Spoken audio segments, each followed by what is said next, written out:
নমস্কার, আমি সৈকত। দুরন্ত বার্তা নিউজ চ্যানেলে আপনাদেরকে স্বাগত জানাই। পরবর্তী খবর আপনাদের কাছে আমরা প্রকাশ করছি। আজকে মুখ্যমন্ত্রী শুভেন্দু অধিকারী একটি বড় আলোচনা করলেন এবং বৈঠক করলেন কেন্দ্রীয় জাহাজ মন্ত্রী। কেন্দ্রীয় জাহাজ মন্ত্রীর সঙ্গে উনি সরাসরি বৈঠক করলেন। সর্বানন্দ সোনোওয়ালের সঙ্গে, অর্থাৎ কেন্দ্রীয় জাহাজ মন্ত্রী। সেই বৈঠকে বিভিন্ন বিষয় নিয়ে আলোচনা হলো। আলোচনার মধ্যে সবথেকে গুরুত্বপূর্ণ যে আলোচনাটি আপনাদেরকে আমরা শোনাবো সেটি হলো কলকাতায় এবারে শুরু হবে, কলকাতা যুক্ত হচ্ছে ওয়াটার মেট্রো প্ল্যানের সঙ্গে। ওয়াটারওয়ে মেট্রো প্ল্যানিং অলরেডি আমরা দেখতেই পেয়েছি যে হাওড়া ময়দান থেকে যে জলপথে, জলের তলা দিয়ে এশিয়ার মধ্যে এই প্রথম আন্ডার ওয়াটার মেট্রো টানেল যেটি হলো, এরকমই বিভিন্ন প্রকল্প নিয়ে জলের তলা দিয়ে মেট্রোওয়েজ যুক্ত হওয়ার বিভিন্ন পরিকল্পনা, সেই সব নিয়ে, সেই সমস্ত গুরুত্বপূর্ণ বিষয় নিয়ে বৈঠক করলেন মুখ্যমন্ত্রী শুভেন্দু অধিকারী। একেবারে মুখ্যমন্ত্রী পদে বসার পরই একের পর এক নজিরবিহীন কিন্তু দায়িত্ব উনি কিন্তু সেরে ফেললেন।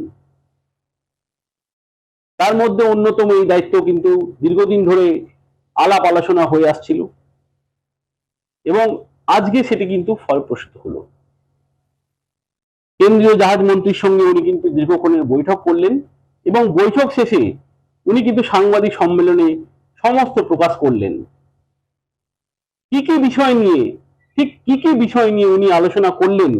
তার মধ্যে অন্যতম যে বিষয়টি হচ্ছে সেটি হচ্ছে 44টি নতুন জেটি তৈরি হবে। জাতীয় জলপথে আরো 25টি নতুন জেটি হওয়ার সম্ভাবনা রয়েছে। 41টি জেটির অনুমোদন তবে পেয়েছে 44টির মধ্যে। সেই 41টি জেটির অনুমোদন পাওয়ার পর সমস্ত কাজ কিন্তু আগামী দিনে আমরা দেখতে পাবো। এই সমস্ত জেটির উন্নয়নের কাজের জন্য মোট 1700 একর জমি দিচ্ছে। 10 কিলোমিটার দূরে দাদন পাত্রবাড়ে 1700 একর জমি কিন্তু দিচ্ছে। এর জন্য যে খরচ, সেই খরচ হচ্ছে 22,700 কোটি টাকা বরাদ্দ হয়েছে। 18তম শহর হিসাবে কলকাতা যুক্ত হচ্ছে এই ওয়াটারওয়ে মেট্রোওয়ে চ্যানেলের সঙ্গে। যে ওয়াটার মেট্রো চেন, তার সঙ্গে কিন্তু সংযুক্ত হচ্ছে কলকাতা মহানগরী, তিলোত্তমা কলকাতা সেজে উঠবে আবার নতুন ভাবে, আমরা দেখতে পাবো।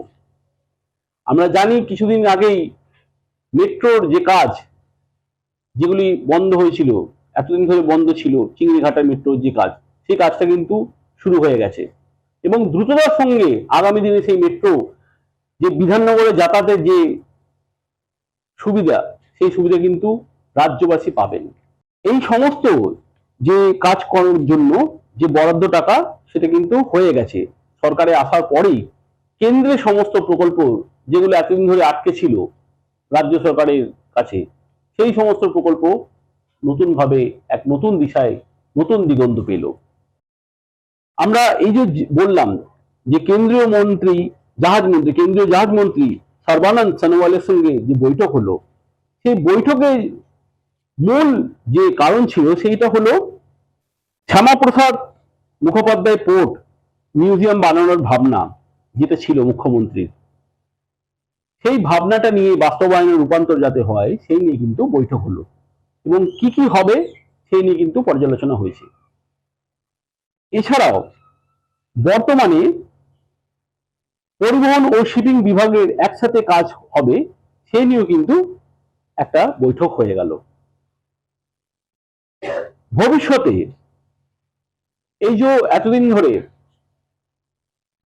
যে সমুদ্রের ওপর যে দীর্ঘদিন ধরে যে প্রকল্প কাজ, অর্থাৎ তালসারি বিচের যে ওপরে যে কাজ, জেটির কাজ কথা হয়েছিল, সেই সমস্ত কাজও কিন্তু তাজপুরের যে বিচের ওপর বলা হয়েছিল যে একটি বন্দর হওয়ার কথা হয়েছিল, সেই বন্দরের যে বিভিন্ন রকম জটিলতা ছিল, সেই জটিলতা কাটিয়ে সমাধানে নতুন দিগন্ত খুলে দিল এই বৈঠকে। এবং সেই বৈঠকের পরই মুখ্যমন্ত্রী শুভেন্দু অধিকারী সাংবাদিক বৈঠক করে, এবং সেই সাংবাদিক বৈঠকে কি কি বললেন আপনারা শুনেন দুরন্ত বার্তা নিউজ প্রতিবেদনে। আদানি গ্রুপের এমডি করণ আদানির সঙ্গেও আমার আলোচনা হয়েছিল regarding Tajpur deep sea port. ওটা তো ইতিমধ্যে ওনারা এক্সিট করে গেছেন এবং আমরা দেখেছি ওটা ভাইবিলিটি ছিল না, কারণ গভর্নমেন্টের হাতে কোনো ল্যান্ড ছিল না। যে কথা বারবার এলওপি হিসেবে তখন আমি বলেছিলাম যে তাজপুর ডিপ সি পোর্ট কখনো দাঁড়াবে না যতক্ষণ না পর্যন্ত rail NH connectivity, warehouse সহ অন্তত কয়েক হাজার একর জমি সংগ্রহ না হবে। ফাইনালি সরকার পরিবর্তন হওয়ার পরে আজকের এই মিটিংয়ে আমরা তার আগে আমাদের যে সংশ্লিষ্ট দপ্তর মাননীয় প্রধান সচিব আছেন বন্দনা যাদব, তিনি তার নেতৃত্বে যে টিম সিএস এর গাইডেন্সে, মনোজ আগরওয়ালজির গাইডেন্সে তারাও যে মূল্যায়ন করেছেন, তাতে তারা বলে দিয়েছেন যে ওখানে পোর্ট সম্ভবই নয়, মানে যেহেতু রাজ্য সরকার হাতে কোনো জায়গা নেই। কিন্তু মানুষকে আমরা আশাহত করছি না। আমরা আজকে নতুন একটা প্রপোজাল নিয়ে গিয়েছি।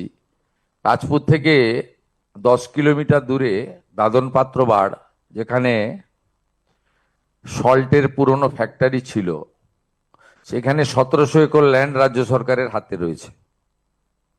আমরা এখন ওইটা নিয়ে এগোবো। আজকে আমাদের মিটিং এর এজেন্ডা এটা ছিল এবং মাননীয় মন্ত্রী সর্বানন্দ সোনোয়ালজি এনওসি এবং যদি রেভিনিউ শেয়ারিংয়েও আমরা রাজি আছি। আমাদের ভারত সরকার এবং পশ্চিমবঙ্গ সরকার যৌথভাবে ওইটা নিয়ে আমরা যেটা বাস্তবসম্মত হবে, এই 1700 একর জমি হাতে নিয়ে আমরা এগোবো। পরে জমি সংগ্রহ করা যাবে। প্রাথমিকভাবে এটা আমরা আজকের এখানে সিদ্ধান্ত নিয়েছি।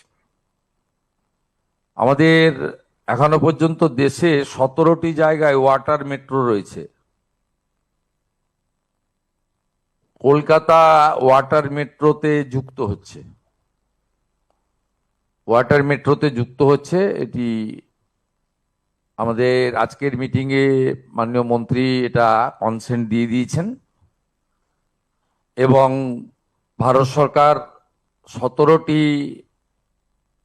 আমাদের রিভার লাইন বা সি বেসড সিটিগুলোতে যে ওয়াটার মেট্রো লেটেস্ট কেরালাতে হয়েছে, কেরালামে হয়েছে, সেখানে আপনার আমরা এই শহর হিসেবে আমরা 18তম শহর হিসেবে যুক্ত হচ্ছি ওয়াটার মেট্রো। এটা শিপিং ডিপার্টমেন্টের একটি ইনিশিয়েটিভ এবং গুড প্রজেক্ট, যেটা ইতিমধ্যে 17টি সিটিতে চলছে।